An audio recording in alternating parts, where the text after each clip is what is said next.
دايما في الكورة في لعيبة بتمر مرور الكرام حتى لو معاها 100 بطولة، وفي لعيبة تانية بتتصنف من أساطير النادي وبتنال احترام الجميع سواء مشجعين ناديها أو حتى مشجعين الأندية الآخرين، يمكن لمواقفه اللي بره الملعب أو لقطات احترامه لخصمه جوه الملعب. حدودتنا النهاردة عن معشوق جماهير الوطن العربي كله اللي اجتمعوا على حبه، مش بس لمجرد إنه أحسن لاعب في مصر وقتها، ده لمواقفه وتصرفاته كمان سواء مع زمايله في الفريق جوه الملعب أو بره الملعب، أو لمعاناته عشان يوصل للي هو فيه دلوقتي وإنه يخلينا نطلع نتكلم عليه بالطريقة دي، أو المواقف الإنسانية اللي كان بيعملها، أو حتى وقوفه جنب إخواتنا ولو بكلمة واحدة منه قصاد العالم كله. فأنا جاي النهاردة واتكلم عن زيدان العرب، ارهابي القلوب، معشوق الجماهير، محمد ابو تريكة. قالوا عليه ارهابي وهو ارهابي القلوب، قالوا عليه هربان وهو في قلوبنا موجود.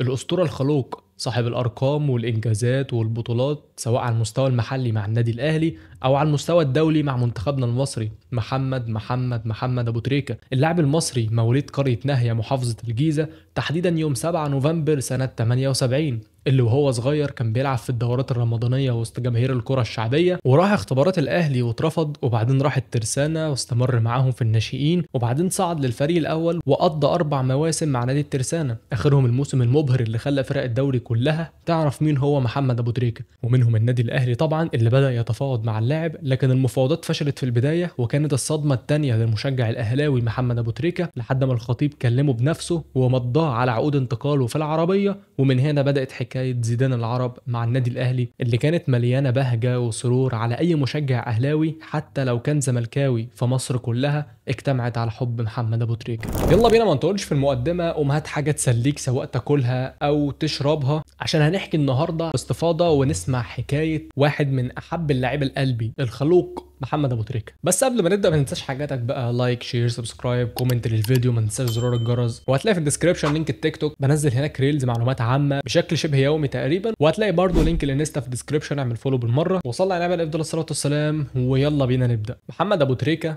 لاعب الوسط المهاجم زيدان العرب، بدأ مسيرته مع الناشئين الترسانة سنة 90 وقعد معاهم 7 مواسم قبل ما يتصعد للفريق الأول ويلعب معاه 6 مواسم كاملين، وفي أول موسمين معاهم سجل 23 هدف وخد هداف الفرقة، وكان وقتها بيلعب مركز 8، وساهم في صعود الشواكيش موسم 2000 للدوري المصري عشان في الموسم الأول له في الدوري يسجل 6 أهداف ويكون سبب في بقائهم في الدوري، وموسم 2002 يسجل 7 أهداف وبرضه كان سبب وقتها من أسباب بقائهم في الدوري. اسمه بدأ يتعرف ما بين الناس وبعض عشان مع بداية موسم 2003 موسم الإبداع مع الترسانة يسجل 11 هدف وقدم أداء ولا أروع رغم كونه خط وسط، والموسم ده بالذات مصر كلها عرفت مين هو محمد أبو تريكة، اللاعب اللي اترفض قبل كده من اختبارات الأهلي واللي حلمي طولان رفضه من الزمالك بحجة إنه بطيء، وبعد نهاية الموسم جاله عروض من القطبين الأهلي والزمالك، وفضلت المفاوضات مستمرة لحد نص موسم 2004 لحد ما الأهلي يطلب رسمي إنه يتعاقد مع اللاعب، بس بعد ما قعدوا مع بعض حصل شوية اختلافات بسيطة وما اتفقوش، وخلاص أبو تريكة كان هييأس من الموضوع لحد ما جاله تليفون من كابتن محمود الخطيب وقال لمدير اعماله انا عاوز اشوف الولد، وراح له بالعربيه مع وكيل اعماله، والخطيب قال له ازيك عامل ايه،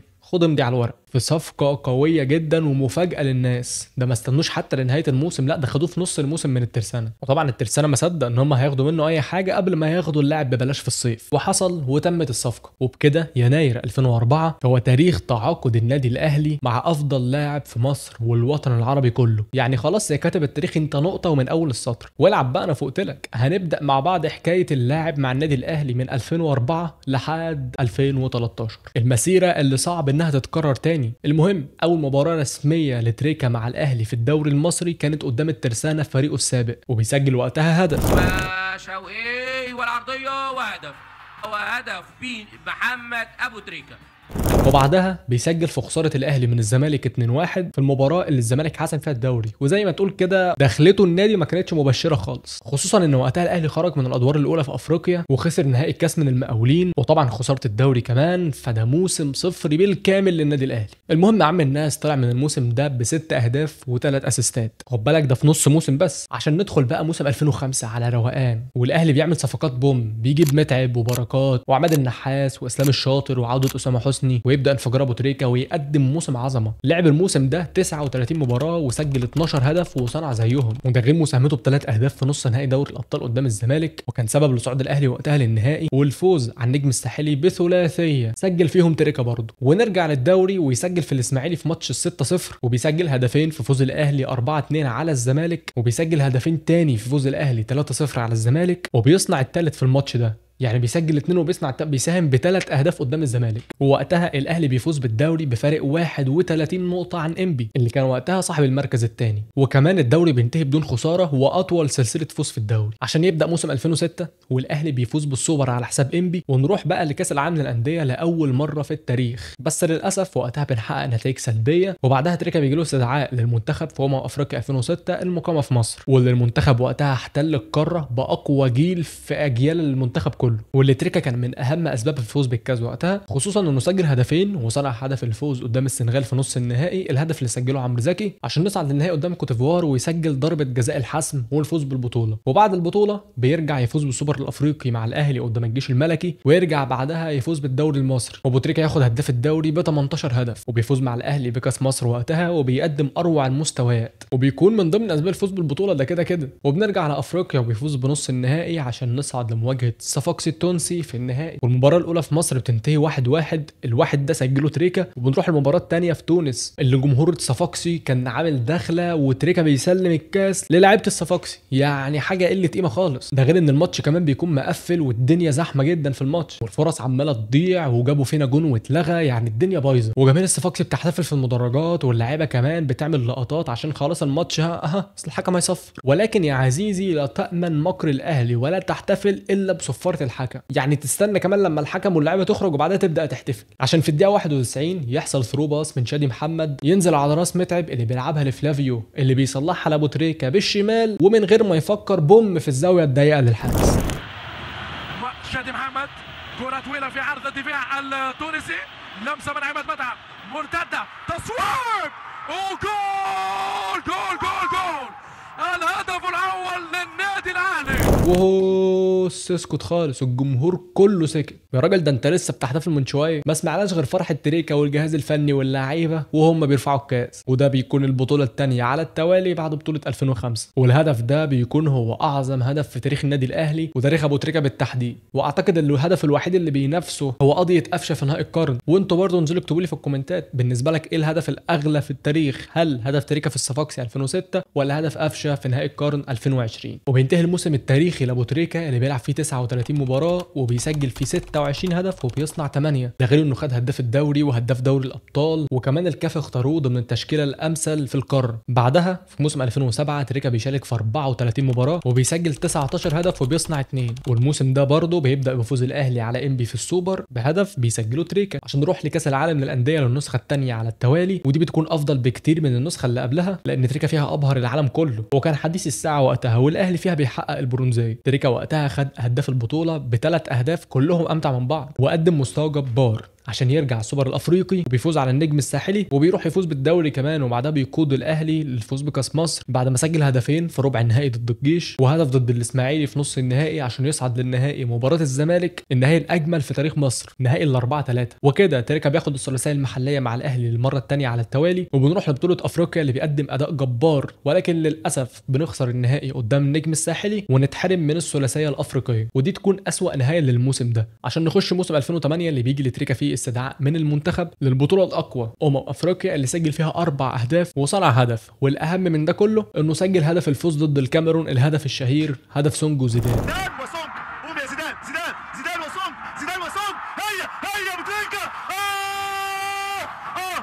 ابو تريكا. تعالوا ناخدكم لفاصل اعلاني سريع عن سبونسر حلقه النهارده، وهو كيك اوف ستور اللي بيع جميع المستلزمات الرياضيه اونلاين، تيشيرتات كوره تلاقي، تراكات تلاقي، تحت كل الخامات بكل الاسعار عشان نناسب كل الناس، وعاملين خصم مخصوص للي هيخش يطلب اوردر من الفيديو ده. عشان تستفيد بالخصم هتلاقي سايب لك اللينك في الديسكربشن، خش اطلب اوردر وقول لي فيه انك جاي من فيديو اليوتيوب وانا هعمل لك الخصم. ومتاح عندنا طبعه اسم ورقم مخصص على تيشيرت البلاير، متاح توصيل لجميع محافظات مصر. ويلا مستني ايه؟ اللينك هتلاقيه في الديسكربشن، وكمان هتلاقي لينك جروب الواتس والتليجرام. وبس كده يلا بينا نكمل. وبنرجع للدوري ويفوز بيه الاهلي كالعاده، وده بيكون اكيد بقياده الماجيكو عشان نروح لافريقيا، وبيقدم فيها برضه اداء جبار وبيوصل الاهلي للنهائي قدام القطن الكاميروني وبنفوز بالمباراه والبطوله. ووقتها تريكا بيقدم ورق اعتماده انه كبير القاره وبياخد افضل لاعب محلي داخل القاره وتاني افضل لاعب في القاره عامه وضمن التشكيله الاقوى في القاره وافضل لاعب في مصر للمره الرابعه على التوالي وافضل لاعب افريقي تبع BBC عشان يدخل موسم 2009 يسجل 10 اهداف ويصنع هدف رغم قله مشاركاته الموسم ده، وبيصنع قدام البرازيل وكمان قدام بطل العالم وقتها في ماتش الفوز على ايطاليا 1-0 بهدف حمص. وتريكا بيخش ضمن التشكيله الاساسيه لكاس القارات، وده كان رغم خروجنا من المجموعات وقتها عشان في موسم 2010 يسجل 9 اهداف ويصنع 6، وبعدها بتجيله اصابه وبسببها ما بيقدرش يروح افريقيا مع المنتخب، وبيرجع بالفوز بالدوري عشان يرجع نص نهائي افريقيا ضد الترجي وبيصنع هدف هنا في مصر وبنخسر هناك في تونس بالفضيحه التحكيميه الشهيره وقتها. وبعدها الاهلي بيفوز بالسوبر على الحدود بهدف برضه لابو تريكا، وبعدها الدوري بيقف بسبب ثوره يناير وبيرجع يكمله تاني، بس الاهلي بيخرج من افريقيا والاهلي بيخش دوري 2012 وبيسجل 5 اهداف لحد الماتش الاسود، الماتش اللي ساب علامه في قلوب اي اهلاوي، واحداث بورسعيد واللي حصل في استاد بورسعيد واللي اتكلمنا عنه في فيديو قبل كده بالتفصيل الممل وقلنا القصه كامله لاحداث بورسعيد. هتلاقيني سايب لك لينك الفيديو في الديسكربشن او في الاي اللي هتظهر لك هنا او هنا. خلص الفيديو ده وروح اتفرج على الفيديو. وبعدها عم الناس بيمتنع عن المشاركه في اي مباراه محليه، والكلام ده اللي هنحكيه بعد شويه. المهم بيحصل توقف النشاط لاجل غير مسمى، بس الاهلي بيكمل في افريقيا وبيفوز بيها على الترجي في بطوله الشهداء طبعا. وفي موسم 2013 بيروح اعاره لبنياس لسبب ما هنحكيه قدام شويه، وبيلعب مع النادي الاماراتي 18 ماتش تقريبا يعني، واحرز خلالهم 10 اهداف غير مساهماته الباقيه في الاهداف، وبيوصلهم للمركز الرابع في الدوري عشان يضمن مشاركتهم في البطوله الاسيويه، وبيفوز معاهم بكاس الخليج لاول مره في تاريخ النادي. وبيرجع في الصيف تاني للنادي الاهلي على المشاركات الافريقيه، وبنلعب الزمالك في الجونه ذهاب وعوده. المباراه الاولى بتخلص 1-1 وتريكا بيجيب الجون من ضربه جزاء. المباراه الثانيه اللي بتخلص 4-2 وتشوف جون تريكا الشهير اسيست كعب من وليد سليمان بوم يضربها في تريكا في سقف الشبكه.